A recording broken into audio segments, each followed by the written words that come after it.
Every day I study leadership. Are you with me? Number 4, every day I practice leadership.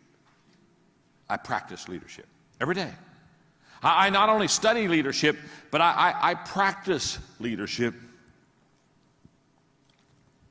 I shared with you about my organization, Equip, the largest leadership training organization in the world. You say, John, how did you, and by the way, we did that in 16 years. How did you develop the largest leadership training organization in the world? It's very simple. When we train leaders, we go in for 2 days and we have a leadership workbook and we take them through the leadership principles. And then at the end of the 2 days, we give them 10 workbooks. And we said, we'll be back in 6 months for the next session. In the 6 months we're gone, you take 10 people and you train them what we trained you to do. And they can't come back for their second training until they validate that they've trained 10. You see, a long time ago I learned I'm not about to train somebody how to lead that isn't going to practice leadership. You see, I'm telling you, you can waste a lot of time with people who like to have meetings. But their biggest accomplishment is lighting the fire and doing a little kumbaya. The whole idea of not only knowing how to lead, but practicing your leadership. Malcolm Gladwell, who's a wonderful friend of mine, read some great books, Tipping Point, etc. Malcolm is the first guy to say that if you want to be highly successful in doing something, you have to do it at least 10,000 times. He gives examples, the Beatles, all these groups that made it big. When people say, oh my, they just made it big, they'd just done it. Practice.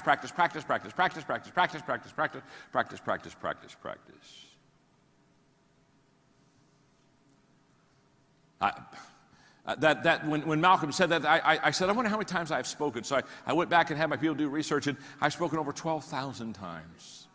So people say, John, you walk out on stage, you take your water, you stick a cough drop in your mouth, you sit on a chair and say, my name is John, I'm your friend.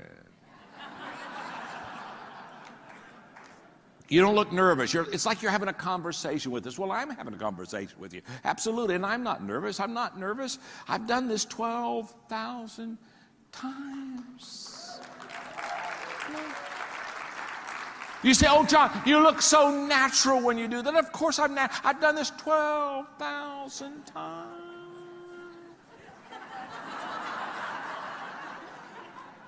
Oh, I wish you could have seen me in the beginning. I was nervous. I wasn't natural. Practice. Oh, yes. I was over at Jack Nicklaus's house one afternoon, and we were doing some putting in his green in his backyard. And I said, Jack, I've watched you make all kind of pressure putts to win major championships. Did you feel the pressure? And he smiled and said, not really. How could you have such an important putt and not have the pressure? He said, well, you have to understand, when I had that 7-foot putt, had a little break to the right. He said, to be honest with you, I've done that putt about 10,000 times. And then he said, practice gives confidence. Thank you, Jack.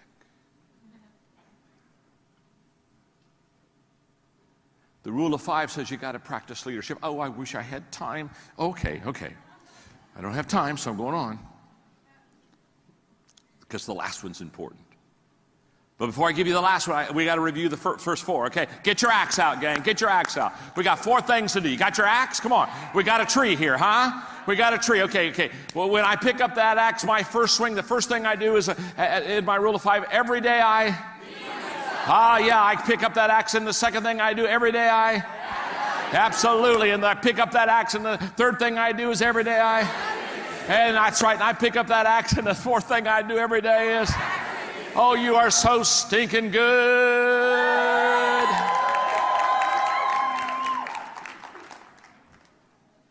Every day, number 5, I intentionally grow.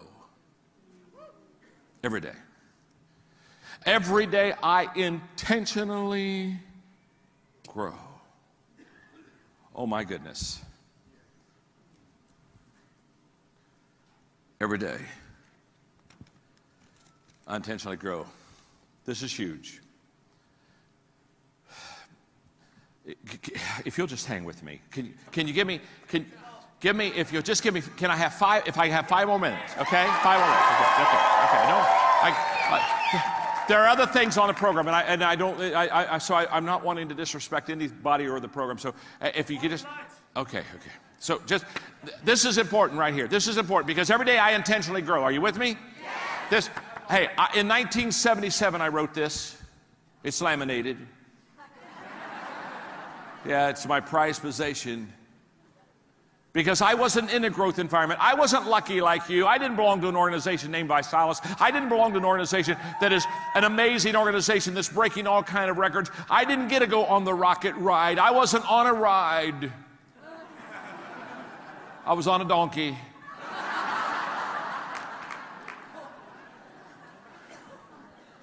And that ass wasn't going anywhere. My organization's theme song was, "I shall not be moved." And they weren't. And all of a sudden I decided I wanted to be a success, but I didn't have peers like you to help me be successful. I didn't have leaders like you have to help me be successful. I didn't have an organization like you have to be successful. I didn't have strategy like you and training like you to be successful. I didn't have any of that. And so I'm a kid and I said, I want to be successful. And I knew that I had to create a growth environment, and I wasn't in a growth environment. And so how do I create a growth environment when you aren't in a growth environment? The people that I was with, their idea of progress was moving backwards slowly. So I wrote this down in the late 70s. And it's still true today. Here's what I think a growth environment is. A growth environment is a place where others are ahead of me. In other words, I want to be around people that are better than me. I want to be around people that are more successful than me. I want to be around people that are faster than me. And that's exactly what you have in this organization. You got some pace setters, don't you, huh? You got some amazing, amazing pace setters. Let me just put it this way. When you're at the head of the class, you're in the wrong class. That's good, isn't it? Yeah, it is. What do you say? It's just good. My name's John. I'm your friend. A growth environment is a place where I am continually challenged. I'm continually challenged. I mean, every day I get up, I got another hill to climb. I'm not looking for the hammock. I'm looking for the hill. A growth environment is a place where my focus is forward. It's right out in front of me. It's not behind me. It's not the good old days. It's not yesterday. A growth environment is a place where the atmosphere is affirming, where the people around me, they're encouraging me. Encouragement is the oxygen of the soul. A growth environment is a place where I am out of my comfort zone. In other words, I'm telling you, I'm taking virgin territory. I'm going places where I've never been before, and I'm not one bit comfortable. I'm nervous, and I'm excited, and I'm stretching, and I'm praying, and I'm holding on, and I'm just, help me, help me, help me. Help me, Rhonda. Help me, Rhonda. Help. I'm over my head. Are you with me? And can I tell you something? You want to be over your head. You want to be over your head. You don't want to be in the wading pool of life with ankle deep water. Get over your head. And by the way, when you're over your head, it doesn't matter how deep the water is. You're over your head.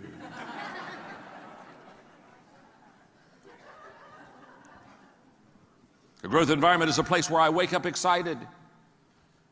Man, I know a lot of people, they don't even wake up. We're supposed to leave our footprints in the sands of time, but a lot of people, they're just leaving their butt prints. Yeah, they just got butt prints in the sands of time. They're not doing anything. You with me, huh? Hello, come on, talk to me. There are some people, they're already dead. They just haven't made it official yet. Yeah. A growth environment is a place where failure is not my enemy. It's not my enemy. Failure is my friend. Oh, yes. I write 3 books at a time. This one's not out yet, but I've written it. It comes out next year. I love the title. Sometimes you win, sometimes you learn.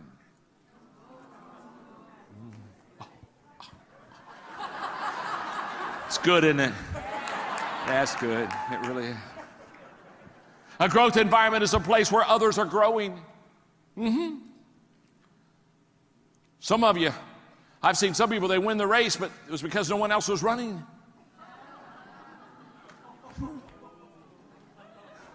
I won. Oh, where's everybody? Oh, I won. A growth environment is a place where people desire change. They want something different. They want something fresh. A growth environment is a place where growth is modeled, where growth is expected. Now, what am I saying? That fifth rule, number 5, and that rule of 5 on learning to lead and lifting your lid is all about intentional growth. By the way, I'm starting to wrap this up. This last year I had a great experience. I was able to play Augusta, this incredible golf course, with Lou Holtz, who is known in the sports world as a very successful college football coach. And although the golf was great at Augusta, what was really great was the evening sessions after dinner back in the cabin. And one night I got on a conversation with Lou Holtz because he coached 6 university teams, of which all 6 of them, when he took over as coach, had a losing record the year before. All 6. And within 2 years of him being the coach, all 6 of those that had a losing record, he not only turned it around, but within 2 years of him coaching these teams, they were in some kind of a college bowl game. And I call that a U-turn leader. A U-turn leader is they take something that's going down and then they flatten it out. They kill that negative momentum and they get it going, and then they bring it back at the top and they get positive momentum. That's a U-turn kind of leader. And to do that kind of a thing, you have to create positive change. Remember this, you can't turn anything around without changing it. Nobody ever said, I'll tell you why I was so successful. I took something that was not doing well and did nothing. I just did nothing. I just said, time will heal us. And 27 years later, we kind of turned around. No. Let me tell you something. Everything that's bad in your life will never be fixed until you change something about it. Everything bad in your organization will never be fixed until there is a change. Change is the indispensable link to turning things around, to testing and proving that you're a good leader. If you and I take over something that's doing well and has momentum, to be honest with you, we don't have to be a leader very well. We just almost have to just kind of carry the baton in front of the group and just kind of run ahead and stay ahead of the group. But when it's going wrong, when it's going down, it takes that's the test of a leader. What do you take that's not working, stop that negative momentum, and then turn it around and give it. If you turn it around, it's always because you produced positive change within the organization. So let me give you 3 or 4 quickly change comments. Number 1, people feel awkward and self-conscious when they have to make changes, when they're doing something new. It's just there's an awkwardness about that. We all feel awkward. And so whenever you're trying to create positive change, you're making people do something they don't want to do. I literally talked to a guy one time, and I was talking about changes in the organization. And he said, well, I know we've gone through some changes in the organization, but I just can't recall them right now. And I said to myself, you haven't gone through real changes in an organization because there's nothing but pain in those. You know what I mean? You remember them well. Oh my gosh, do you remember when we had to go? Are you with me? Yes. So it's always awkward. Do me a favor, drop your pen for a moment and just clasp your hands like this, would you please? That's just like this. Okay, you got it? Everybody got their hand clasped? That's really good. Now, let me tell you something about what you just did. You've done this thousands of times. Let me tell you what you've never done. Move your fingers over one and clasp them. Feel how awkward that is? You know why it's awkward? You've never clasped your hands like that until right now. You're comfortable doing things the same way. Fold your arms for me. Just fold your arms. That's beautiful. You've done it thousands of times. Now change the way you fold your arms.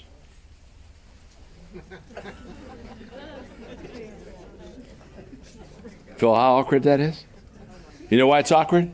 You've never done it that way before. Now, they're both folded arms. They're both clasped hands. They're both the same thing. But you've never done one, and so therefore it's uncomfortable to you. Here's what I know. Most people are more comfortable with old problems than they are with new solutions. That's what I know. So therefore, people want to stay in the old problems. If you're going to be a U-turn leader and create positive change, you're going to have to get them to cross their arms differently. You're going to have to get them to clasp their hands differently. The second thought on change is that people initially focus on what they're going to lose or give up when they have to do change. When you ask people to change, the first thing they think about is not what they're going to receive, new and fresh and different and beautiful. They think about what they're going to have to give up. That's why they dig in. The first question a person asks when there's change is, how's this going to affect me? What's this mean to me? What am I going to have to do? What am I going to have to do in that process?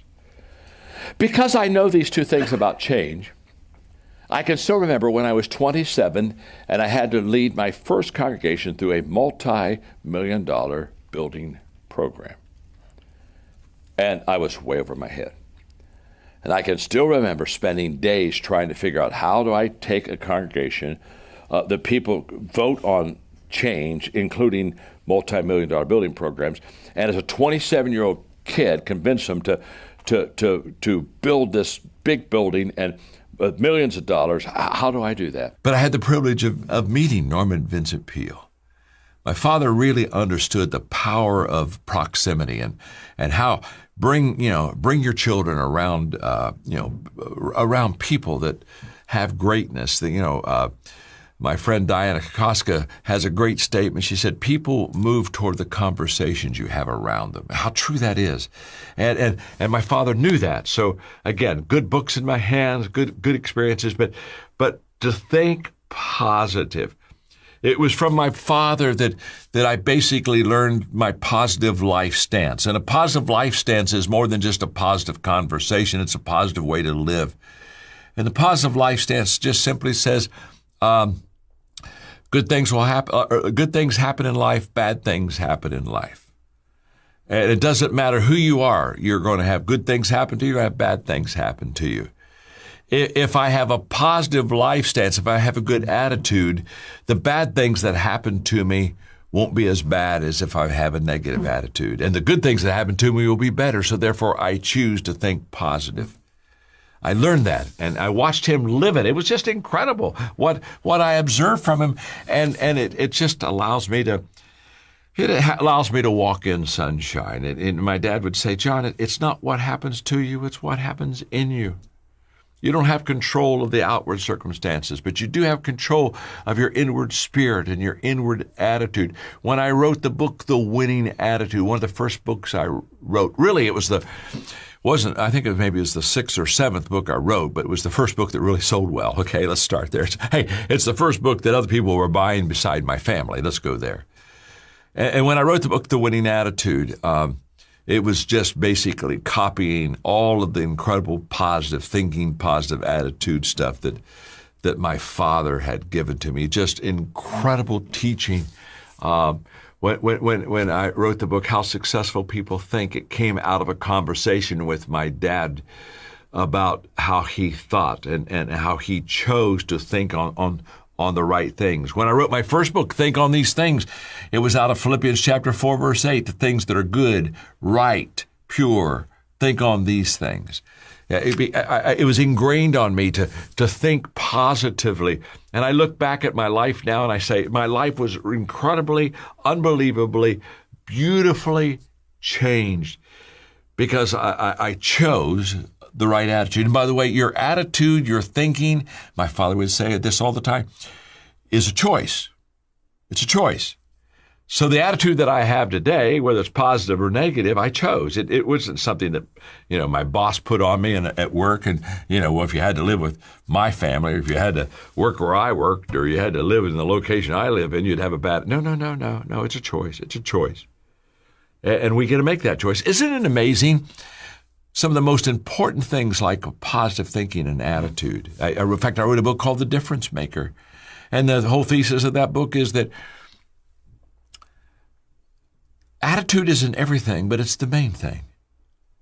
And I love that. And it's the difference maker. If you have two people that you're going to hire in your company, and both of them have the same experience, pretty much the same skill set, but one has a great positive attitude and the other one has a very negative attitude. This is an IQ test. Who are you going to hire? You're going to hire the person that has the positive attitude. All things being equal, if you and I are on the very same level, all things being equal, if you have a great attitude and I have a poor attitude, all things being equal, when somebody has to choose one of us but can't choose both of us, they'll choose you. I'll get left out every time. Why? Not because I lack the ability or the talent or the experience or the skill. No. You had a better attitude. It gave you a step up on me. And my father knew that and understood that and practiced that. Oh, we lived in an incredible positive attitude environment. And my father had it to the day that he died. Literally, a couple years before he passed away, he looked at me, he said, John, we were having a lunch. He said, John, what was he, 96? He said, I've been thinking about my life. He said, I think my greatest days are still ahead.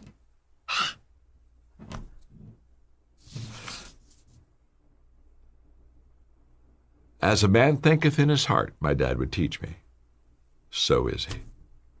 It all begins there. Another lesson my father taught me, this one's huge also. Wow. This is a faith lesson, okay? Is my dad just taught me to put God first. And, one of the things that we were paid to memorize as kids, Scripture, and one of the first things I was paid to memorize was the Ten Commandments. And I can still remember sitting together in old family gatherings and standing up and quoting the Ten Commandments. And my father loved the commandment, thou shalt have no other gods before me. Just put God first. Matthew 6:33. Seek first God and his kingdom, and all of the things will be added unto you. Now, I know this is heavy faith for some of you, but just hang on with me just for a moment, because there's an incredible principle that I learned out of it.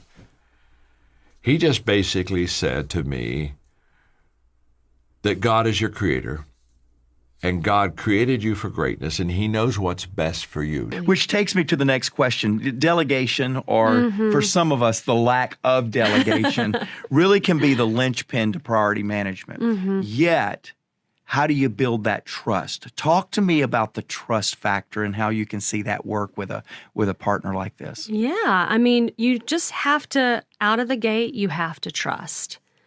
And I'm sure you got a lot of listeners right now are going, I don't know about this. Out of the gates. But you really do. You have to come into it and say, I'm already going to trust that you're going to do the right thing and you're going to be the one to help me. Delegation is a leadership skill. And it's something that a lot of us have to work at. It's like muscles, right? You got to work at it. You got to go back and say, again, having that thought partner, that accountability partner, somebody who's good at it is going to help you do that.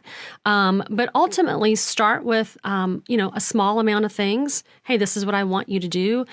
Watch them do it. If they, they're not going to get it right the first time. That's the other thing that I hear leaders all the time say, well, I tried to have an executive assistant, but man, after 2 weeks, I just gave up. Yeah, I'm like, 2 weeks? Nobody learns anything in 2 weeks, and we're complicated people, right? Yeah. And so it's really hard to match personality and to understand work styles. You got to give it time, especially in a remote environment. But once you go out the gate and trust that they have your best interest in mind, that they want to do a good job, then just slowly give them more and more and more things to do.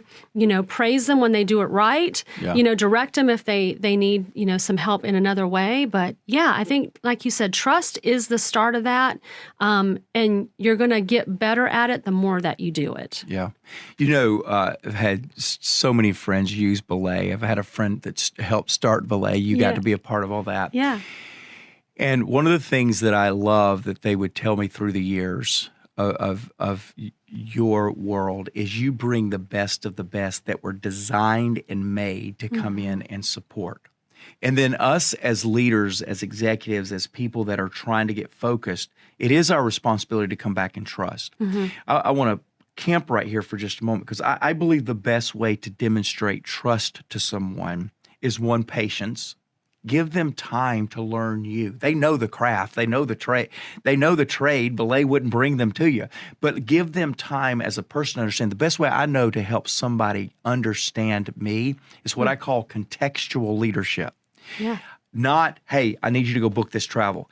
I really need to get here and I want to get back to this family thing. So can you find me the best option? When I give that little additional context, there's all of a sudden a trust that goes because we're solving this and getting this together. And so I love that you put into your system and into your language the necessity of trust within those two relationships. Yes, absolutely. And clear communication. Yeah. Right? Like you said, that contextual leadership, it's that clear communication.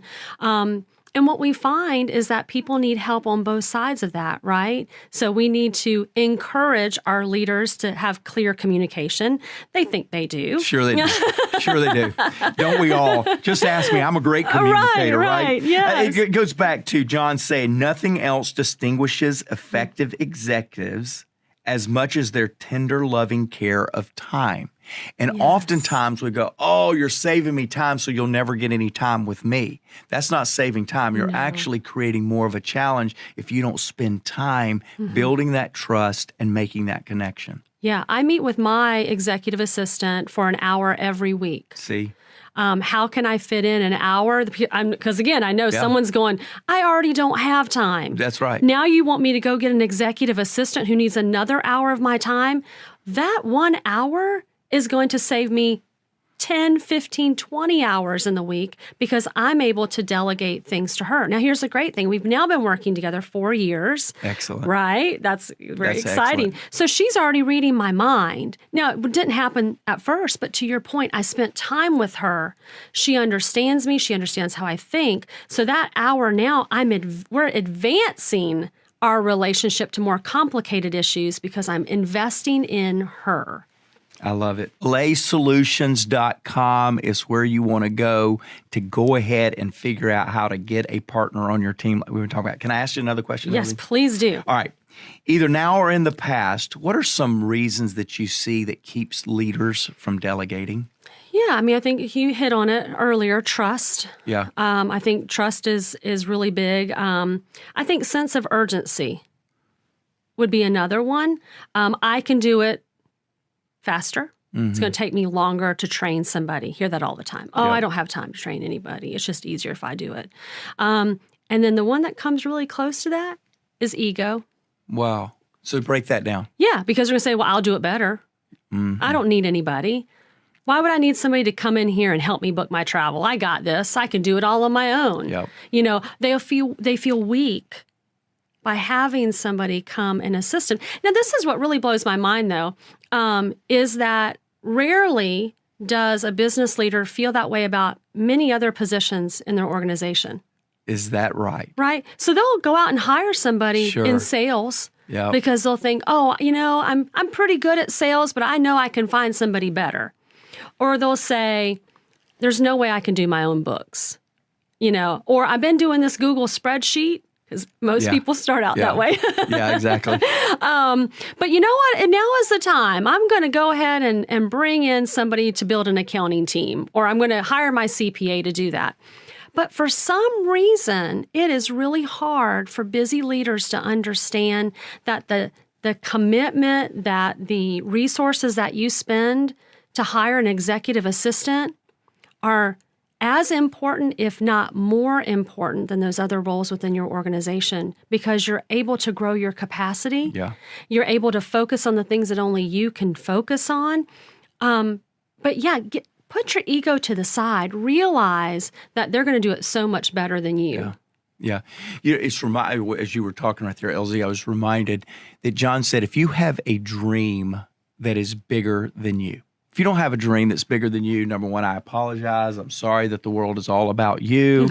It's such a small world. You ought to get out and see a bigger world. But when you have a dream that is bigger than you, Yeah. You cannot do it without a team around you. Right. And so we say this, I don't have time to train somebody else. You don't have time to not train Right. somebody else, because every day you delay is the day you are delaying your dream coming to pass. Yes. Every day you delay getting somebody to help you is another day you're not getting home and having that balance that you want. So it's up to us as leaders. When you don't have time, you are actually creating a revolving door that you'll never have time. And so I love that you do that. Okay. So our good friends at Belay, LZ, you came bearing gifts. Now you put pressure on me next week in our podcast. Guys, I know. And so I'm really excited about what you're providing for our team, for our podcast family today. Tell us a little bit about this ebook. Yeah, I've got an ebook for everybody. Come on, I love yes, it. I love yes. it. Just when you thought that Christmas might be over. That's right, it's not. It's Merry not. Christmas. Happy Merry birthday. That's right. Happy New Year. That's I come right. bearing gifts. But yes, lead anyone from anywhere. Oh, hold up. Yeah. Lead anyone from anywhere. Yes. Which is such a virtual, great statement in the world that we live in right now. Yes. Okay, tell me more. Everybody's on the go. Yep. And they want to be, they need to be. So this is the book for you. And here's the thing. If you want to learn how to lead somebody and they're right next to you, this works too, because it's anywhere, anyone from anywhere.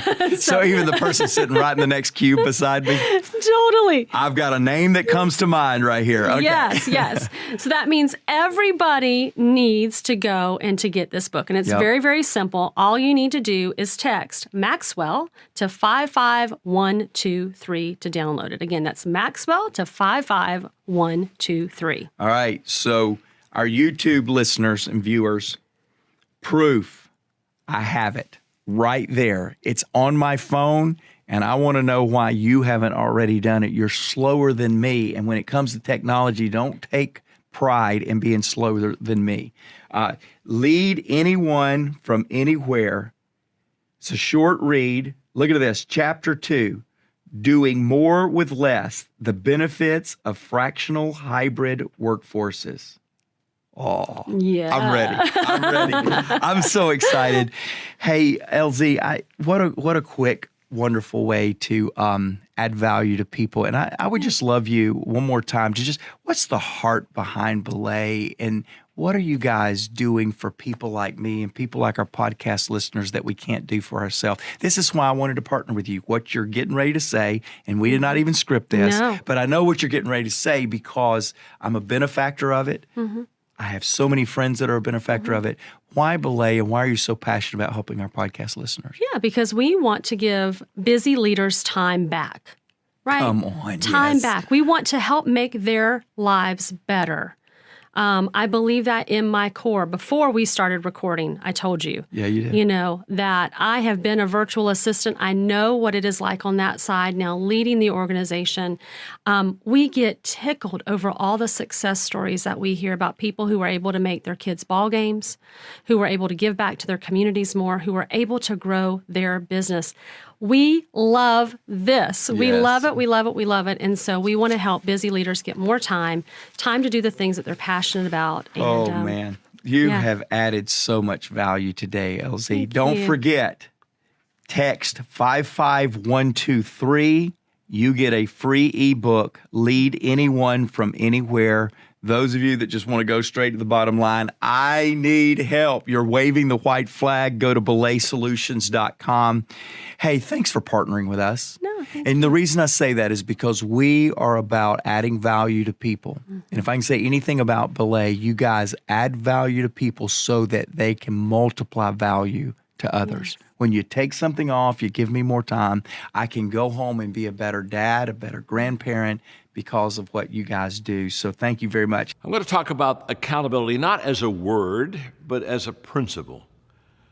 Because what I've discovered is that this is something very essential to people's life, but it's something that a lot of people don't really want.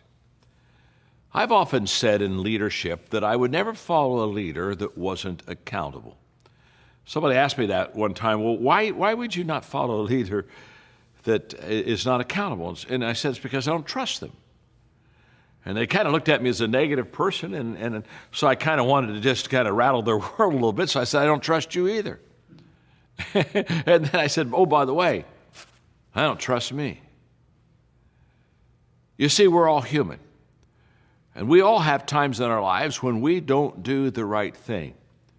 So why have accountability in your life is to have someone in your life that will help you do the right thing.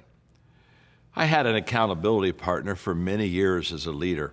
His name was Bill, great guy. And we would meet every month.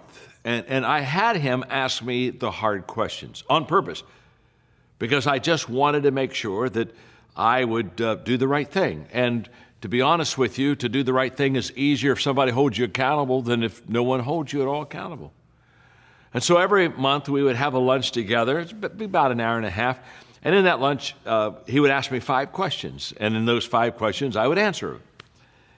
But the last question is the question I want to just mention for a moment because it's the one that always cracked me up, and it was one that always got me. Because after he asked me the 4 questions, we kind of talked them through. His last question is, John, have you lied about any of the previous questions? And there are times I'd say, well, Bill, let's go back to number 3 for a moment. I kind of maybe colored that one just a little bit. Now, why did I ask him to ask me that question? Because I've lied before. Don't look at me like that. So have you. Accountability is for the person who really wants to get better. And here's what I've discovered. People that truly want to get better and improve, they welcome accountability. And people who don't want to get better and don't want to improve, they don't want accountability. For me, I think for you, I think it's essential. And by the way, Bill made me a lot better. I hope you find someone in your life that loves you unconditionally. You got to have that. But then you can go to, and they can help you like Bill helped me. I promise you, you're better with somebody holding you accountable than with people not holding you accountable and you just kind of doing your own thing. Let me ask you a question. Do you remember the first time in your life that you were motivated? I mean, go back a while. Now, I know I was motivated before this, but I'm going to go back, if you'll let me for a moment, and share with you the first experience that I can remember being motivated. I'm sure there were others before then, but this one was the one that really helps me to understand the power of motivation. It's when I was in the 4th grade, and I went to my first high school basketball game. I'd never been to a basketball game before. And, the band was playing and they were doing all the warm-ups. But what motivated me that evening is all of a sudden, right before the start of the game, they turned all the lights off. And then they put a spotlight down on the starting 5, and with a drum in the background, they would announce the players, and the players would run out on the middle of the floor with the whole gymnasium dark, except the spotlight on that player, and the people would stand up and they would cheer.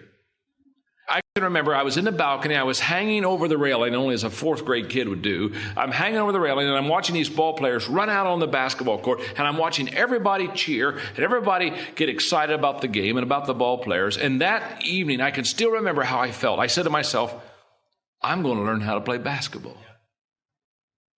And someday, I'm going to be in this gymnasium and they're going to call my name. And I'm going to run out on the middle of the court. And I went home that night and I told my dad, I said, Dad, I'm going to learn how to play basketball. And my dad, we had a little driveway there, and he put up the basketball court and got me a Spalding basketball and the whole story. And I'm telling you, I'd shovel snow and I'd be out there playing when it was snowing. I mean, from that point on, I just began to play basketball and practice and work on my game.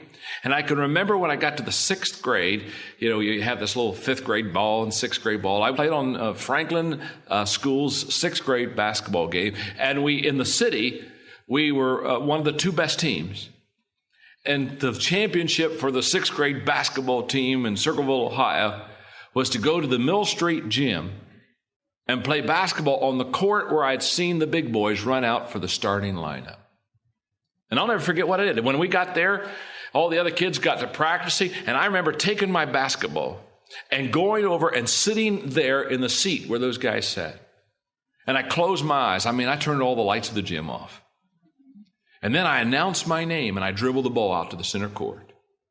And it felt so good. Nobody else was paying attention. Nobody else knew what I was doing. It felt so good, I did it again. And about the third time, the coach came over and said, John, come on, get over here and start practicing. We're getting our warm-ups here. He said, what are you doing? And I remember looking at him just as clear as I could be. I said, I'm getting ready to play high school basketball. And we played that game, and I'll never forget, as a sophomore in high school, when I looked on the locker room right before the game and I saw the starting lineup, and I was kind of the youngest kid on the team, and I saw my name at left guard. And all of a sudden I realized, now a few years later, my dream was going to come true. I'll never forget the lights going out, the spotlight coming on, me running out. The first thought I had right before I ran out is, don't trip. But it's a beautiful story. It's just my story. It's a simple story. It's not brilliant, but it's just a story. It's a story of the power of motivation, of what happens to a person when all of a sudden they're motivated to do something that they've never done before. Now, here's what I want you to see. Are you ready to take notes? Average leaders direct the people. Good leaders direct and explain to their people. Excellent leaders direct, explain, and demonstrate to their people. Now, here we are. But the great leaders direct, explain, demonstrate, and inspire their people. Vince Lombardi was exactly right when he said, coaches who can outline plays on a blackboard are a dime a dozen. The ones who succeed are those who can get inside their players and motivate them. So let's talk for just a few minutes about the leader who motivates. Because there are some characteristics about the leader who motivates others. Number one, the leader who motivates others is self-motivated. That's a fact. I have never met a motivational leader that lacked motivation personally. They're all self-motivated. The very fact that you're self-motivated gives you the credibility to motivate somebody else. Number two, the leader who motivates should motivate others with the right motives. Again, the right motives is so essential. Manipulation, I say it so much, is moving people for personal advantage. Motivation is moving people for mutual advantage. So there are some motivational questions you have to ask yourself. This is a great question. Do I only motivate people who can help me? That's a great question. Do I only motivate people when I am in a leadership assignment? Do I motivate others by using leverage or guilt? Do I unconditionally love others if they do not respond to my motivation? Just some great questions to ask. Let me just stop here for a moment to say, in the area of motivating people, because all my life I've tried to stretch people. There has to be a certain amount of integrity in your motivation, and let me explain that. I always want to motivate people out of their comfort zone, but I try never to motivate people out of their gift zone. And you really need to understand the difference between that. All you do is frustrate and hurt people when you motivate people out of the gift zone. You got to always play to where their strengths are. Now, you always are motivating them out of their comfort zone. But if a person can't sing, don't motivate them to sing. Don't do that to them. It's not fair to them. It's not fair to the people they're going to try to sing to. Does that make sense? Number three, a leader who motivates creates a motivational environment. From the book, Coaching for Improved Work Performance, there are 5 reasons why people do not perform the way they should. Number one, they do not know what they are supposed to do. And beside that, put the fact that is a mission issue. In other words, nobody's ever declared what the mission is. Nobody's ever laid out the vision. They do not know what they're supposed to do. The second reason people do not perform as they should is they do not know how to do it. That's a training issue. Nobody's ever sat down and trained them how to do it. Or number 3, they do not know why they should do it. That's a soul issue. Or number 4, there are obstacles beyond their control. That's a leadership issue. It's what leaders do. Help remove the obstacles and clear the path for people to follow. Or number 5, they do not care enough to do excellent work, and that's an attitude issue. Motivation is like love and happiness. It's a byproduct. When you've actively engaged in doing something, it sneaks up and zaps you when you least expect it. As Harvard psychologist Jerome Brewer says, you're more likely to act yourself into feeling than to feel yourself into action. So act. Whatever it is that you know you should do, do it. In other words, go from hype to habits. Because we overestimate the event and we underestimate the process. Get motivated and go do it. John talks about an influencer nurtures people. Now, when we hear the word nurturing, we don't necessarily think of a leader right away, do we? Right? Yeah. This is we use the word soft, and that may come across to you as I don't want to be a nurturing leader. It's not easy, by the way. It may be soft, but it is not easy. And John goes on to say, man, it does mean a commitment to your people. It does mean loving your people. And I will tell you this, that as long as you and I have worked together and worked with John, there is no doubt that he nurtures as a leader to those that are on his team and in his influence. Talk a little bit about, from your perspective as a leader, the importance of that. Again, I'm air hashtagging right here, nurturing of people. You got it. First of all, let me say this to all you podcast listeners. Yeah. You need to jump on YouTube and kind of check out the Maxwell Leadership Podcast. Google or not Google it, YouTube search it, and you'll find us. You've got to see how nurturing it feels to see Chris go to use air in a pink shirt, but it's February. It's right? February. So we're Happy Valentine's Day to you, Chris. Right. So this has been more pronounced to me in John Maxwell's leadership over the last 2 or 3 years than at any other time. I wouldn't have started 21 years ago and said, man, that John Maxwell, he's a nurturing leader. Right. Now, he's always been a valuing people, loves everybody. Everybody feels welcome. You don't work for me, you work with me. He says nurturing things in his sleep. I mean, he's just great at it. But it has really become obvious to me, Chris, over the last 3 years when he first found his word for the year to be Father. And there is this pride. John wrote me a card over the holidays. He in his year-end review, he kind of writes cards based on impact moments that he had. He then pulls out a note card right in the impact moment and writes a thank you note. It's a brilliant idea. I'm going to teach on it in a podcast because I'm going to steal it because it's a great idea. I got one of those, and I just opened it this weekend. Been traveling, just opened my mail, and had this thing from John, and he said, my most proud thing I've done this year is to watch you do your thing. He said, of all the things that we've accomplished, and 2021 was a great year for all of us, Chris, including you and your team. He said, of all the things I'm proud of all the things that just made me swell with pride and thanksgiving, it was watching you lead to the next level. Now, I don't believe those were just nice words. I think that was the nurturing father side of John Maxwell. This was real pronounced to me just an hour before walking in the studio. John and I are doing a consulting arrangement with a group from Mexico, Zifra, powerful leaders. These young people are fired up, and they're asking these questions of John and I. And John's going to throw one or two of them my way, and so I'm ready, and I go gangbusters with my answers. I mean, I'm just like this. My YouTube family, I'm just like this. I mean, I'm fired up, ready to go. And John just kind of pauses, and there's this love and this thing, and you're going, number one, his answers are always good, but number one, you don't even have to answer correctly. I just feel a warm embrace right now. One was asking, how do I stop failing and disappointing people around me? And I've got 3 reasons and why passion is going to do. And John just slows down, and it's less about his words than it is about his demeanor. And leaders, if I could help you, so good. And I could help me, if I could help me right here, if you will nurture with your persona, with your attitude, with your presentation, it'll go further and last longer than your wise, passionate words.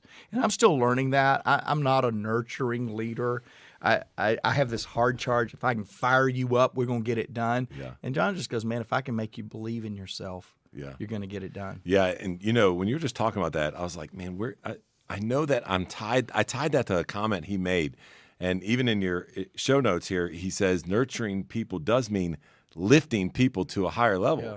Right? There's a lot of complexity that comes to lifting your people to a higher level. But even in just that illustration of him answering that question by slowing down and understanding, hey, you're not always going to get approval from people. You're not going to make them happy and then just talk through that from a demeanor. You lift people up. Yeah, and let me say this, in leadership, and I'm not talking to you as a mom over your family or a dad working through a troubled teen. I'm talking about in leadership, and that has elements of leadership.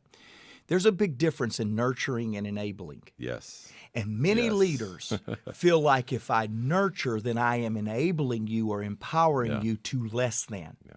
And that's not true. Back to your quote of John. Nurturing is continuing to lift them to a higher level, but it's not kicking them in the butt to do it. It's lifting them from the heart to do it. Totally agree. Hey, one thing I thought about here as well, when John talks about that nurturing does mean loving people, one of the things that you and I are extremely excited about is our League of Extraordinary Leaders. Yeah. And Joel Manby, a powerful executive in the corporate world, has actually partnered with us and just done a off of his book, a digital content called Love Works. And we went back and forth and we said, do we include that word in the title? And we said, man, absolutely we have to, because that's just part of leading people. And so it's he puts together 7 principles of better way to lead and to love your people. So I am going to move to one last point, and then I just want you to kind of comment on this, and then you can kind of wrap up for us. I bring this up, which is the last point that John talks about where we create options, because I know that John loves options. I also know that from your leadership standpoint, you love options and have learned to be extremely flexible when it comes to this side of things.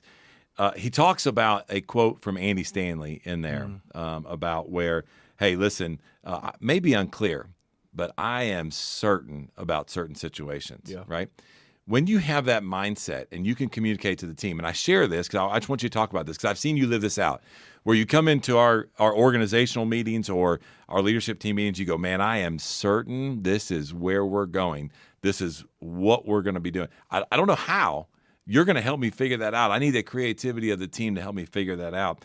Talk about the power of a leader being able to be flexible and to be vulnerable, to be able to say, hey, I'm certain this, but I'm very unclear of where we're going or what it's going to look like, and I need you to help me get there. Talk about that from a leadership perspective. Yeah, recently in this very studio, I did a lesson on the law of navigation, which is one of John's law in 21 Laws. Yeah. And he talks about in that lesson, he talks about how great leaders know how to chart the course. By the way, that digital product is available. We'll put a link on there for you to get it.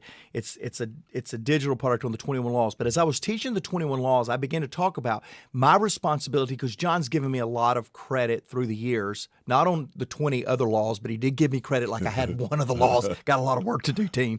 But he says law of navigation is one of my best. I teach often that the way that I have led in the law of navigation for John is to quickly be able to identify a problem, to just as quickly be able to identify a solution, and then to give John 3 options to pursue that solution. Well, what that did is in the area of problem solving, which Carly Fiorina says is leadership. That's right. In the area of problem solving, I have become creative in the area of solutions and ways to solve problems, because that's what I have served John. So in this law of navigation, so coming back to that in your question, I believe that find an area of your gifting. So John says that I'm gifted in the law of navigation. No other law but the law of navigation. 20 to go. In that area where I'm gifted, I have worked hard to develop creativity in my gifting. Now, what I have discovered, Chris, now that the vision of the organization is my responsibility, what I learned in developing creativity and problem solving is transferable in creativity and vision casting. But if I would have started with vision casting, imagine casting vision with John Maxwell as the organizational leader. Right. That's a joke. But if I would have tried to become creative and wow people with my vision casting when it wasn't even number one, my strength or my responsibility, I would have gotten frustrated in developing creative. And what would I've done? What every leader's done. I'm not creative. Yeah, shut down. I'm not creative. But I discovered where to find creativity was in the area of my strength. And now I am finding that that is transferable in other areas that I'm learning. I'm going to jump to the end and ask a question because it ties to what you just said. But then I have a question for the middle of what he was teaching on. So if you're listening, you're thrown like, that was the end of what he said. But at the very end, John talked about in order to prepare and process correctly, he needs to pull away from things. And he listed, I don't know, six things that he needed to pull away from. And at the very end, he talked about occasional high performance versus consistent high performance, and then paying the price every day. Now, if you guys are like me and you're like a type A person and you hear that, the first thing that I think of in all transparency is I think that sounds overwhelming because I'm already all systems go in so many things. So now if I have to can think of myself as like bringing high performance to everything I do. But let's not forget the very first thing that he said is what is good to do versus what is best. So there are a ton of good things to do that come at us every single day. And having the discipline and understanding of what is the best, it's a lot of good stuff. That's one of the biggest learning lessons for me as a leader is learning that there are a lot of good things that I have to say no to in order to do the best and to bring my high performance consistently every day, that it needs to be, just to the things that are the best things, or else I'm kind of going to waste my time. Like John will say, I do 3 things well. And I have a team around me who is great at all the things I'm not great at, but he works really hard to do those 3 things well. And so I think it's freeing and not to miss that we aren't just supposed to bring high performance to every single thing we do in the day, but really to the things where we need that, where we'll get the most return. Am I saying that clearly? I mean, I know that's a lesson John always speaks to us. Well, I love that you brought this up because what we do is we mystify success. Yeah. We put a mystique to high performers. We look at John Maxwell on stage and we go, wow, that guy's incredible. I bet you it's awesome to talk to him at 4 a.m. I've talked to him at 4 a.m. And most of the time, 4 a.m. is not this great orator that is communicating this beautiful, memorable message. It is, Mark, why can't we get XYZ done? Now, Right. I say that because we mystify the performance. We put a mystique on the performance and don't realize that John is the same guy that says you need to be consistent in high performance. He's the same guy that teaches you can't be 100% all day, every day on That's right. everything. Yes. And so John is not speaking in paradoxes there. We take a point that should be meant to improve our consistent aspiration of high performance, and we cause it to lose credibility because we think we got to do that all day long. Yeah. And it overwhelms us. Tracy, I've been around you. We've traveled the world together as co-board members in John's nonprofit, and you supporting John and I through all the different things that you do. You are a high performer consistently. And so I'm glad you brought this up, because if you, knowing you like I know you, are sitting here hearing John teach that today and go, man, I'll never measure up to high consistent performance. Then certainly there are others in our podcast family that's feeling the same way. And I'm just going to challenge you. Don't try to win the championship in one day. Tracy, I'm going to take us back to the very beginning of what John said, because he said, winners value the process of winning. So hold that thought, because I'm going to come back to it and I'm going to teach for a moment. Winners value the process of winning. Value the process of becoming a consistent high performer without the burden of becoming that overnight. If you got impacted by something John said today, wake up tomorrow and be a little bit more consistent in your pursuit of high performance, rather than waking up tomorrow discouraged because you failed at X, Y, or Z. Right. Going back to the point of winners value the process of winning, value the process of improvement. I am an Atlanta, Georgia native. There's not many of us. I love sports. What being an Atlanta, Georgia native and loving sports means is there are 99.9 seasons of every sport in our city that I'm disappointed. 99.9%. But today, December, the last podcast of December, I can say right now that the Atlanta Braves are the world champions. Oh, yeah. I know that was about 2 months ago, but forgive me, I'm still living in the glory of being world champions. But listen to this. Listen to this. I'm thinking as we record this podcast, I'm thinking of the interviews with our coach and with a couple of our champion performers right after the World Series. And I don't know if any of you stayed up East Coast past midnight to hear the interviews, but I did. I missed that again because I was reveling in the moment. You know what every one of them said, Tracy? They were like, man, we were awesome tonight. Oh my, the sweetest thing about tonight is the win tonight. No, it was 6 games into the World Series. It didn't take us 7, but it took us 6. It wasn't the fact that we finished it in 6 rather than 7. You know what every one of them said? The sweetest thing about this victory is in August, we were not even a 500 winning percentage team. Mm. The Atlanta Braves of 2021 that are the world champions were the latest team to ever get to 500. In other words, just as many wins as losses in the history of the World Series. We were the latest. And what they said is, the most sweet thing about this is we couldn't even play 500 ball in August. And in 2 months, we turned it around and became world champions. You know what they were saying? We love the process more than the win tonight. That's right. We love the fact that we were bad, but now are good, better than we love the great experience of championship. Guys, winning is a habit. You know what the most favorite part of this subject title should be for all of us? The word habit, not the word winning. But most of us want to focus on the word winning as if it is the formula. The formula is not winning. The formula is habits that take you to winning. That's the secret sauce. That's amazing. And they had a lot, winning the World Series. That's beautiful. And congratulations to all you Brave fans. Thank you. I'll take it. Thank you.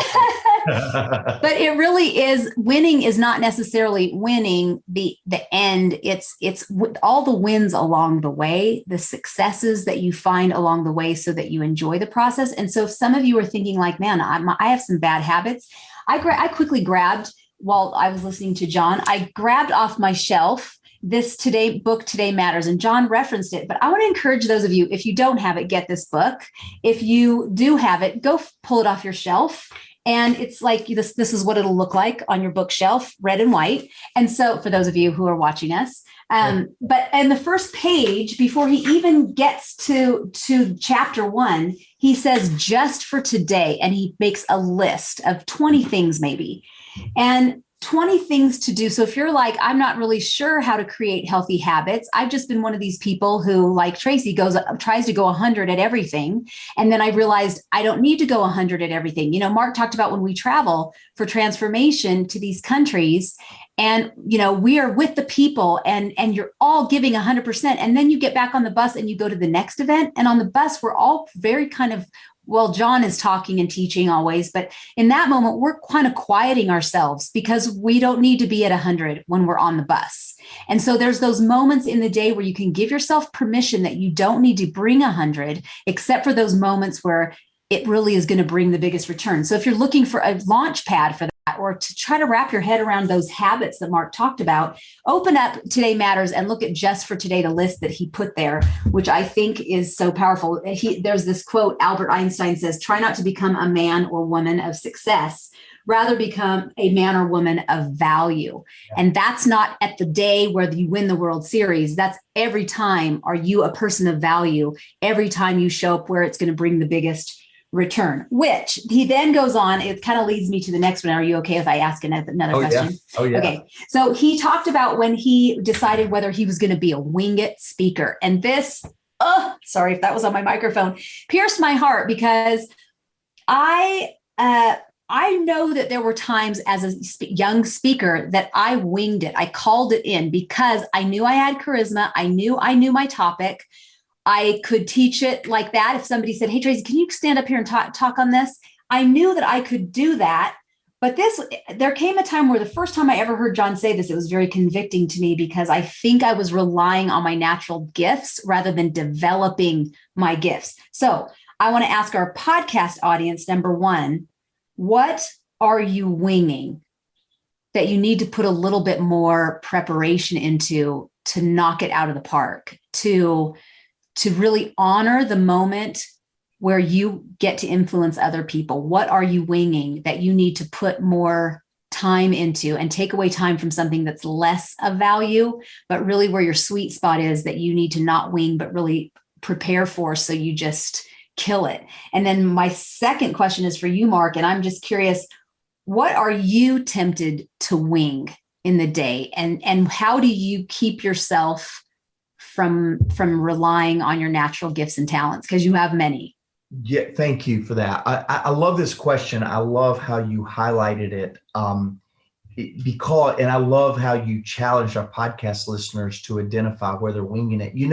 I want to say one thing on it before I answer the question, and that is, most of the time we wing where we are naturally gifted.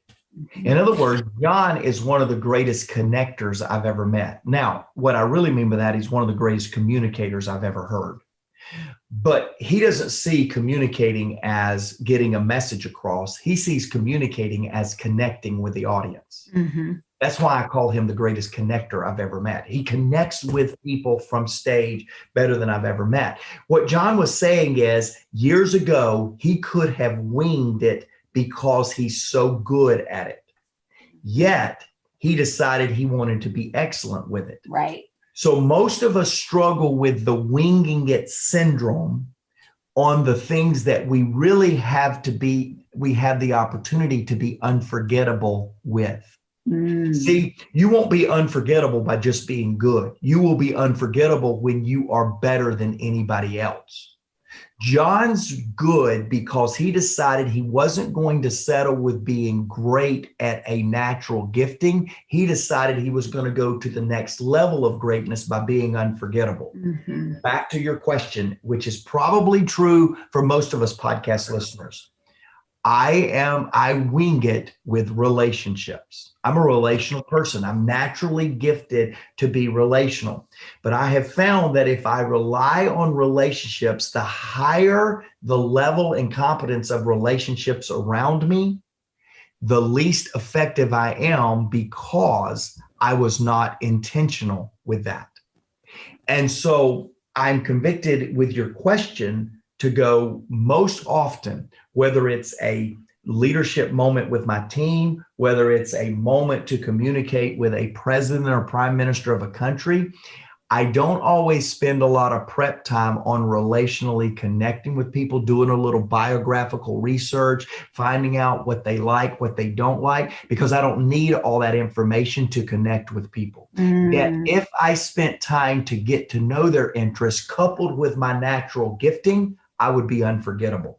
But I'm not unforgettable sometimes relationally just because I'm good. I'm only unforgettable when I take good and make it exceptional and unforgettable. The way a relational person, i.e. me, becomes unforgettable is when I bring my natural talents with my preparation and I create unforgettable moments. And I'm not doing that extremely well before you ask me that very pointed question in front of tens of thousands of people, Tracy. So thank you very much for the conviction. Let's talk about how you think, how I think. Because what I want you to know is in your life, there is more for you than what you have right now. And in your life, there is more before you than you ever had in your life. I want you, in other words, to think abundance, not scarcity. See, a lot of people, they don't think more, they think less. And as a man thinketh in his heart, so is he. So I just want you to know that before you, in front of you, and you may say, well, I'm in kind of a juncture in my life, and I'm not even really quite sure where I'm going next, and it's a little transition period. It's okay. Let me just say something to you. Here's what I know. Here's what I know about life. Here's what I know about you. There's more and more for you. And there's more before you. And I want you to know that because I know that for sure. And I want you to think of two words right now, and these two words will just help clear all of this up for you. The first word is creativity, and the second word is flexibility.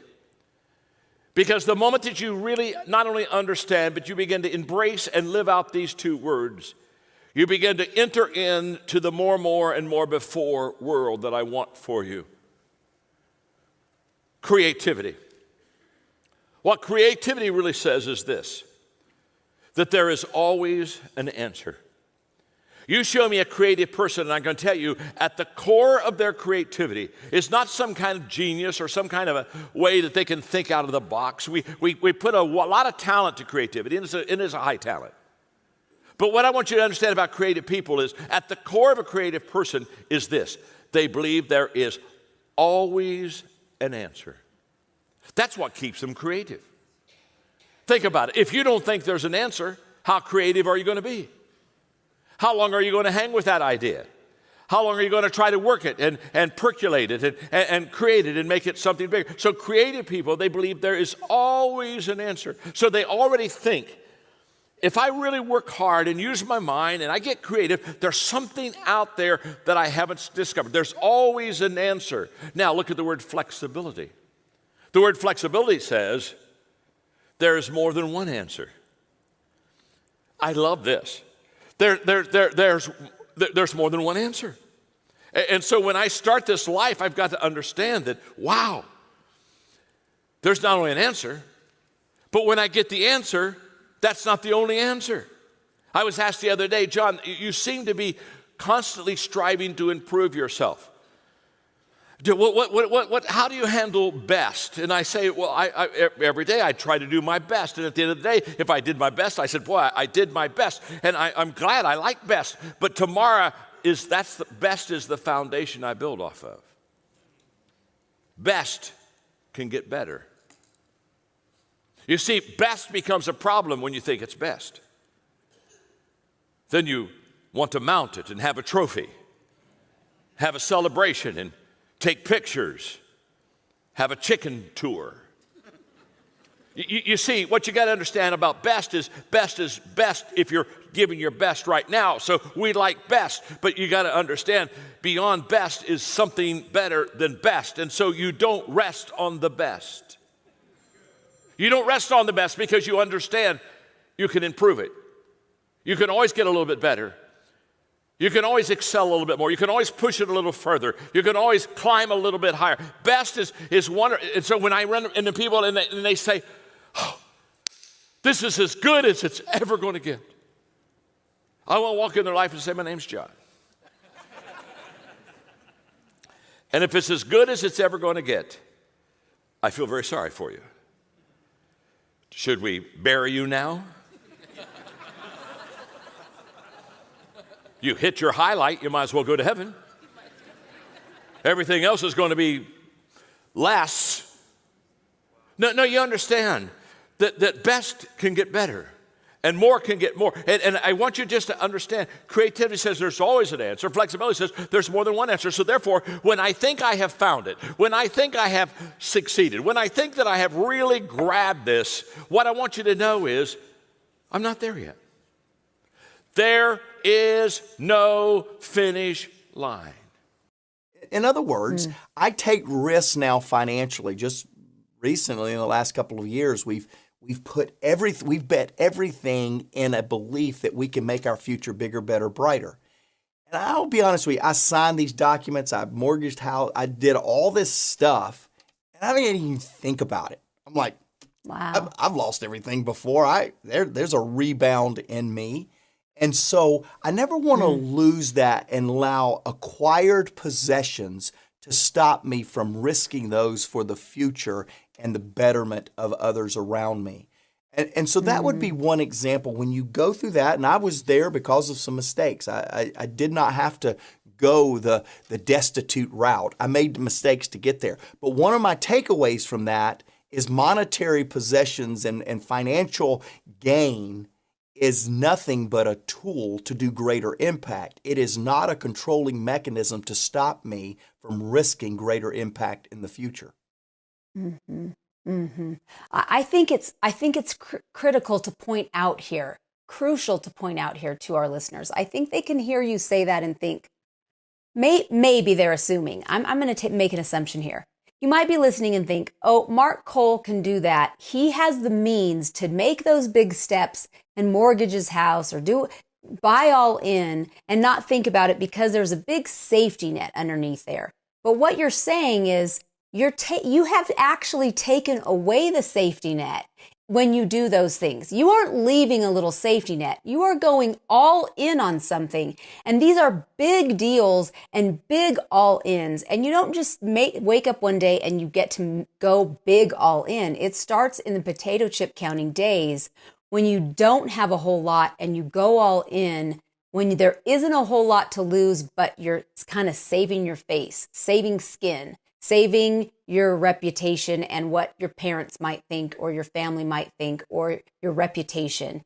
And those little steps that you took back then when you didn't have a lot to lose, but food for the week, built your security, your confidence to where you can get to that place today. So I think there are probably listeners who might downplay those risks that you take to go all in. And I don't think we can do that fairly without understanding that it's been a whole process to get you there. So I'm thinking now, let's say we have people who, let's flip it a little bit. Maybe they're leading people who are frozen with the fear of making mistakes.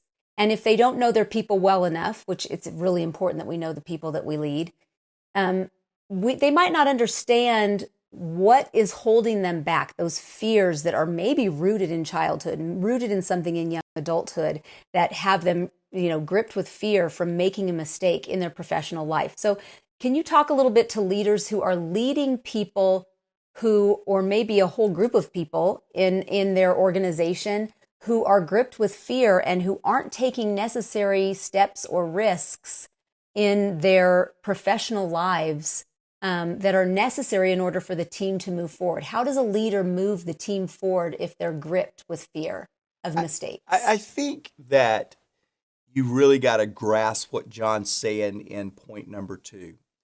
Don't make the biggest mistake of all, which is doing nothing. I love what you said. There is no safety net when you're going all in. That defies the whole concept of being all in, pot committed, right. Over it. There's no safety net. I'm out if this doesn't work. Somebody else has to come and step in because I couldn't make it work.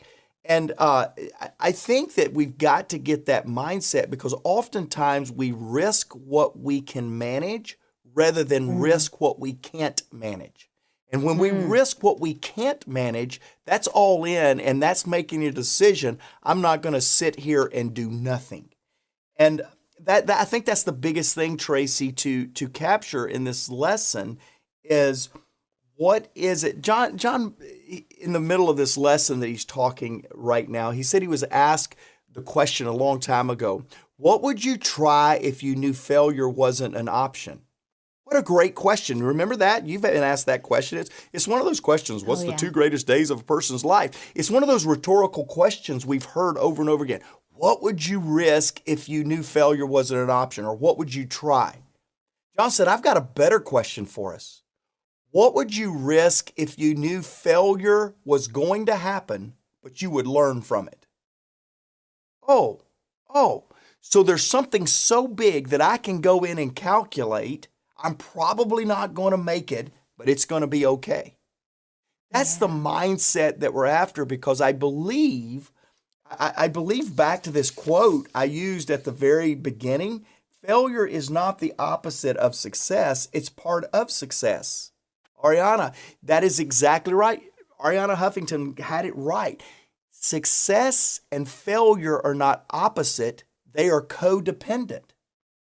For you to really be successful in your life is going to mean how big you are in your failures. John said it. What was it? Point number 7 says, remember that the size of the person, not the size of her mistakes, determines success or failure.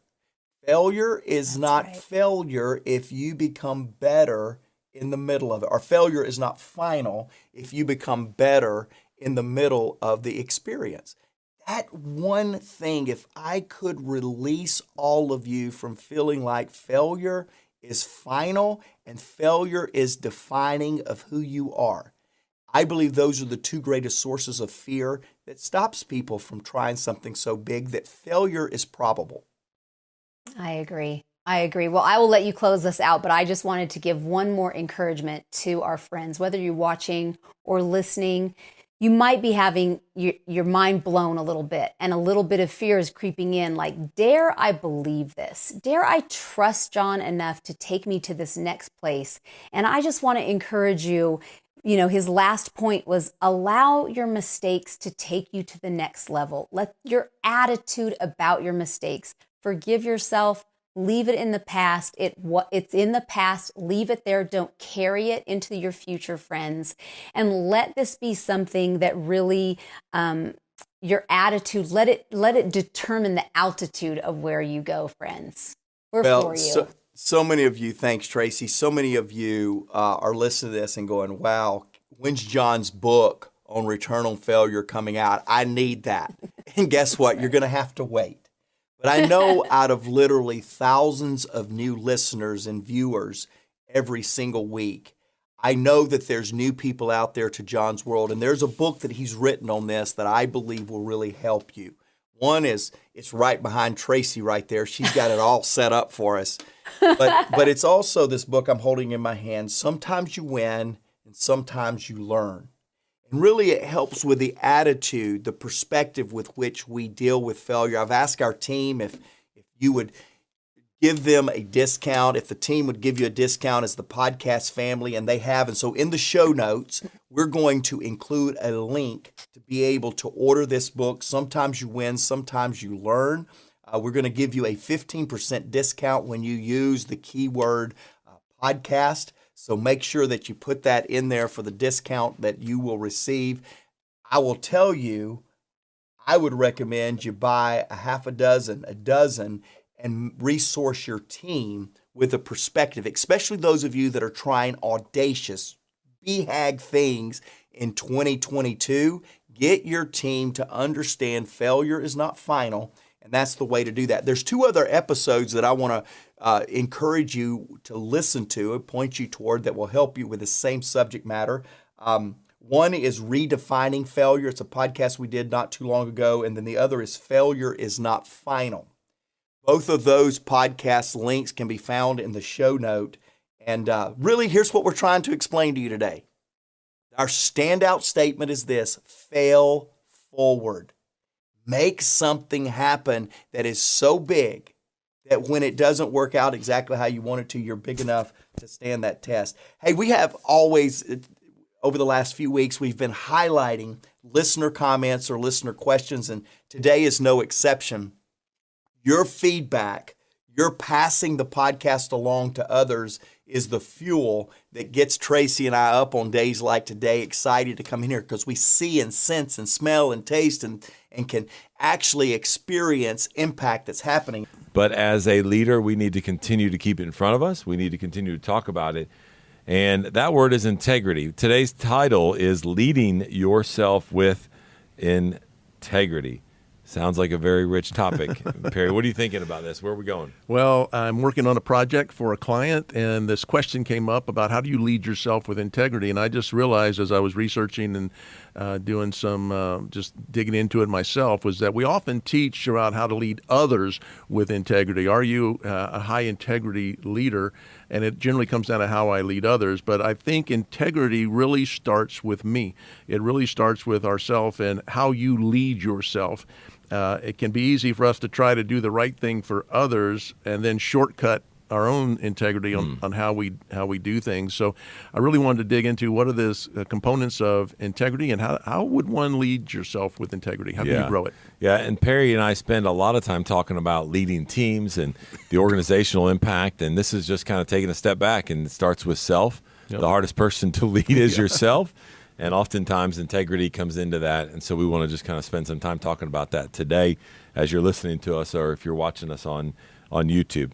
So as you began talking and thinking about this topic, you gave me a quote that I think is so relevant that I've read before, and I think it fits right here from the great coach John Wooden, where he says, be more concerned with your character than your reputation, because your character is what you really are, while your reputation is merely what others think you are. And that is a strong quote from Coach John Wooden. Man, when I think about this, I also think about, I hear John often say, man, for me, the people that I have closest to me, if they love and respect me the most, then I know that I'm leading out of integrity. I know that I'm leading well. And so let's talk a little bit about, is integrity, is it about your character? Like, is it mostly about, what is it? Like, let's unpack it. Because sometimes people have a different definition for integrity. Right. Character is definitely a big component of integrity. But the way I think of that, and this is just from researching it myself to make sure I've got it clear, that character is really the moral and ethical code of conduct that we live by. And it's driven a lot by our personal values. And so I have a moral and ethical code that I live by, driven by my values. But integrity is really the decision I make to consistently live by that code. The word integrity evolved, from the Latin, and my wife will love that I'm throwing out because everybody else was taking Spanish, I took Latin, and she's giving me a hard time for 40 years. Yeah, see, and now you'll give me a hard time. She always says, how's that Latin working out for you? But anyway, that's the point. Integrity comes from Latin, meaning whole or complete, defined as completeness, state of being complete or whole. We get the words like integrated in there. So as you think about integrating, pretty good way I think to remember integrity. You're integrating your thoughts, your words, your actions to be consistent and whole. They're integrated. They're not you do one thing and say another type of thing. So that's, to me, that's the way I usually think about it. Yeah, I love that. It makes me think about when I was in college about 6 years ago. No, I'm just kidding. Back playing football a long time ago. You were in college for 6 years. Yeah, that's exactly right. It was a different plan. I was at a different pace. I remember playing football in college, and I'd be at home doing workouts, and we would get a packet, not via email back then, but actually in the mail, and it would come to us. And at the bottom of that, there would always be this definition, this quote, where it said, "Integrity is doing what you're supposed to be doing when no one is watching." Yeah. And in essence, trying to make sure that we were motivated, who's doing your homework, doing our homework, that we're out there getting things done. And so I think that speaks perfectly to this integrity thing that we're talking about leading yourself with integrity. And if you're not doing that, you sure can't be integrated and whole when trying to then lead others. So how can you ask others to have integrity or to lead with integrity if you're not living that out yourself? So let's talk about how someone can go about developing their integrity. Yeah, it's you think I either have it or I don't. No, you need to work on this. Yeah, it's something you want to be constantly aware of, your own level of integrity. And that's why I start every conversation talking about either character or integrity, about self-awareness. Such a big lesson for leaders that so many research about the best leaders are really these highly self-aware. We've spoken a lot about self-awareness here, have some podcasts on that, but it often comes down to developing character and integrity is essential to really for you to know who you are, what your personal values are. I mentioned that. What's my strengths and weaknesses? How clear am I on my strengths and weaknesses? Am I trying to be something I'm not? Just being honest with myself. Where is it I need improvement? What's my effect on other people? I love this one. Who's in my inner circle that's holding me to a standard? And we've talked a little bit about the inner circle here as well. But anything you can do to increase self-awareness will keep me from kidding myself about how I'm leading myself. Yeah, that's good. You can put that on a tweet if you want to. I like that. Yeah, absolutely. Hey, podcast listeners. Do you have a clear plan for growth? Achieving big results most often does not require big life changes. Small improvements over time compound into big results. Download the Maxwell Leadership app. It's the new free app where our expert guides and John Maxwell help you pace your leadership journey and set a clear plan for your own personal growth. You can also find all sorts of resources on the Maxwell Leadership app, including this podcast, information on upcoming events, and much more. Just search Maxwell Leadership in your app store and download the app today. Well, when I think about this, in addition to everything you just talked about, and you begin developing this, like what are those areas specifically that you can do? One of the ones that comes to mind right away, we don't talk about this enough in leadership, is how consistent are you? And we My favorite word. We joke around, but it's really not funny that one of the most influential people that we know in an organization, this is a true story, a Fortune 500 company, is one of the executive assistants on that floor because she has 2 different color coffee cups. Remember that, yeah. Remember that? And this is a true story. And because that leader's not very consistent. And so, again, that plays into the integrity of that leader. The red cup says, that's right. Stay away. The green cup that's says, right. Come on. That's right. So if you're listening to us and you're walking down the C-suite and you see different colored coffee cups, you'll know that you're the organization we're talking about.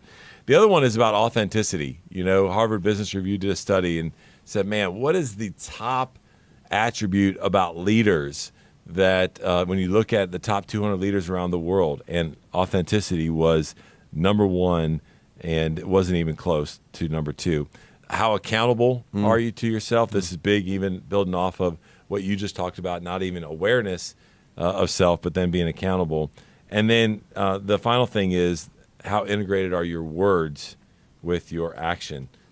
Is it lining up? Is your audio lining up with your video? Yeah, I like you threw in accountability. Accountable to myself is enormous. People of high character and integrity are accountable and responsible to themselves, as well as to others, but especially to themselves. They also consider implications of their words and actions on others. So you're thinking, how I speak, am I aware again of my effect on other people? They tell themselves the truth, and I think, well, you think I'm not telling myself the truth? Yeah. No, I think that we can easily, it may sound a little weird, but I can tell myself things that I think are the truth, but they're not always true. Am I distorted something, or am I? I've heard it say that denial. I'm the best salesperson for myself, right? Like I can give it and sell myself anything. Yeah. I think I heard Andy Stanley say recently that every bad decision you've ever made, you were there. You were the one that was there to do that. So, but we can be in denial. We can distort situations. I manage myself based on my intentions. I judge you based on your actions. So that's right. I think we have a way of distorting things that we see. And so can I get in the habit of telling myself the truth and being completely honest with myself, even if it may not be, that attractive. Yeah. And why it's important to become aware and to work on this is because it's going to be tested.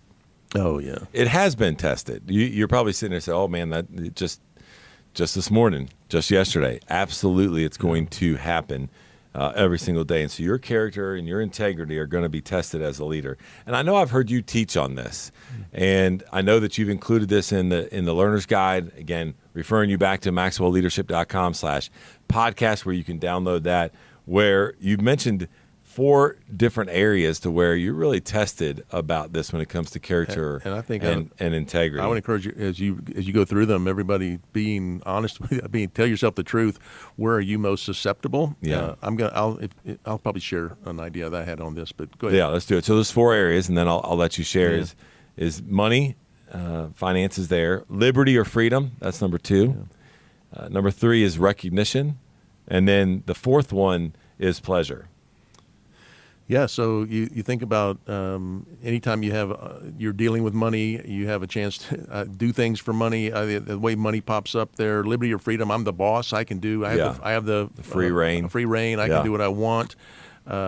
Recognition, keeping it versus passing it on, or sharing it versus not. Pleasure, just doing fun things or entertaining things to get me off track to do that. But I think one area where we can deny or distort the truth is well, since I've been studying and preparing this lesson, I don't know how you are, but when you're teaching something, it becomes very all of a sudden it shows up everywhere. All of a sudden it shows up everywhere in your life, and so I notice I have the best intentions, and but I'm still yet tempted to cut a corner. I'm the easy way. What are you trying to get off your chest over there, Perry? You're hesitating. What are you thinking about? What's the example? It's simple, silly things, but I reminded of it this morning here in the office. Was I come in the office here and I use this temporary office, and there's nobody's in the office. It's an empty office for guests and visitors. There's a pen laying on the desk that is one of John's 4-color pens, and it was a nicer version than what I have. And I thought, I should just take that pen. I like that pen. Just throw it in your bag. And then I'm teaching this lesson going, that's not my pen. Now, I could walk down the hall and ask you or 10 other people, and everybody would say, take the pen. Yeah. But why am I just tempted just to take the pen? That may sound like a silly example, but it's exactly what I do. Small, but yeah, it's good. I'm playing, my family, kids and everybody, we play Wordle. Oh, we do the same thing. But we have an ongoing text stream, and every day, everybody shares their Wordle score. And you only get 6 chances. If you haven't played Wordle, don't start. It's addictive. But you only get 6 chances. And I notice I'm tempted when I get down to only 6, just go Google the answer and put it in a 6 and say, whew, I made it, versus having to say, I missed it today. Yeah. And so I just think, no, I'm not doing that. But, each of us, if we're just honest, important word there, honest, have dozens of opportunities that pop up. I tell you, just one happened yesterday. My wife took something in to be embroidered. The embroider people said it can't be done. She'd already paid $15 for it. They said can't be done. So the owner of the shop put her fabric into a container and put the $15 in cash into the container. When she went to pick it up, the person working there, the owner wasn't there, the person working there gave my wife the container and another $15. When my wife got home, she found $15 in her hand and $15 in the bag. And we were talking about last night, she goes, I got to make another trip. I got to get back up there and give them back the $15. I think, how often would we be tempted, it's only $15, I'll just let it go. And thinking, no, if I'm going to lead myself with integrity, who's going to know she kept the $15? She will. Yeah, that's right. She will. That's and right. So I just love the fact that we just looking for ways to lead myself with integrity. And the examples that you're given are so small, but yet so real. That's kind of the point. And if it happens there, it's going to happen with the bigger things, right? And it's funny about the Wordle because our family does the same thing. And they're already coming in today. I did mine earlier, and I got 5 out of 6. But when I see somebody come in like 2 out of 6, I'm like, get off Google, right? But yeah, I think that I love how simple the examples are as a leader, but it becomes a behavioral pattern that we need to be aware of. It also makes me think about John's content around leader shift, and we talk about we got to make it from perks. We got to make the shift from perks to price. Yeah. And that we can all be enticed by a pen, as simple as you're talking about. Right. But, man, we really got to understand the price that then pays, or we then have to pay with that in regards to leadership from an integrity standpoint. It's a high calling. We got to be aware of it. You have to absolutely be aware of it. Welcome to Minute with Maxwell and this exciting influencer series in honor of the top leaders of my 7 global organizations who have come together to form the John Maxwell Enterprise and are joining me in my most exciting and significant leadership endeavor yet. Chad Johnson has been with me for, 18 years, starting literally as an intern, and has served in leadership roles within all areas of the John Maxwell Enterprise. He carries a load for Mark Cole, my CEO, in his roles and serves me directly as my speaking agent. Chad now serves as Vice President of Personal Leadership Solutions. Chad, I could not do this without you, my friend. Thank you. And I'm honored to teach on your word today, which is obedience. Chad is a remarkable young man, and he's marked with a great future. He's very gifted, But when I see his word obedience, it really reminds me of who he is. He's a server, and he desires to be obedient in his faith to his heavenly Father. But he also desires to be obedient to the leadership of the enterprise and do whatever it takes to literally help the enterprise expand and help more people. And Chad every day keeps a spirit, an attitude of obedience that is very obvious to those of us who work with him. He is always ready to say yes. In fact, Chad Johnson lives on the other side of yes, and I love that about him. You see, most people, they live on the other side of no. Their first response of anything is pretty much, well, I'm not sure, don't think I can, no. And they close incredible doors of opportunity because they pretty much are bent toward not giving, not serving, not obeying. Just, it's pretty much intimidating to them. Not Chad Johnson. His answer is yes. It reminds me of our John Maxwell team in the information booth when new people are coming, literally thousands of new people to be trained to be a coach. And at the information booth, we just have that little sign that says the answer is yes. And what we're doing is we're encouraging people to come on up. We'll help you. What do you need? The answer is yes. We can get the answer for you. That's Chad Johnson. He lives on the other side of a yes. And he understands that obedience is never understood on the front end. It's only understood on the back end. And so the answer is yes for him. And then when the big picture unfolds and the returns and results come in, he smiles that incredible smile he has. And I look on his face and I know that he, one more time, has seen the results of a serving, obedient, living on the other side of yes attitude. Well, that's one of 100 reasons why I love you, Chad. And that's one of 100 reasons why you help us so much. And I'm glad you've been with us today on Minute with Maxwell. Obedience, it's a good word. I'd encourage you today, live on the other side of yes. It will open a lot of doors for you.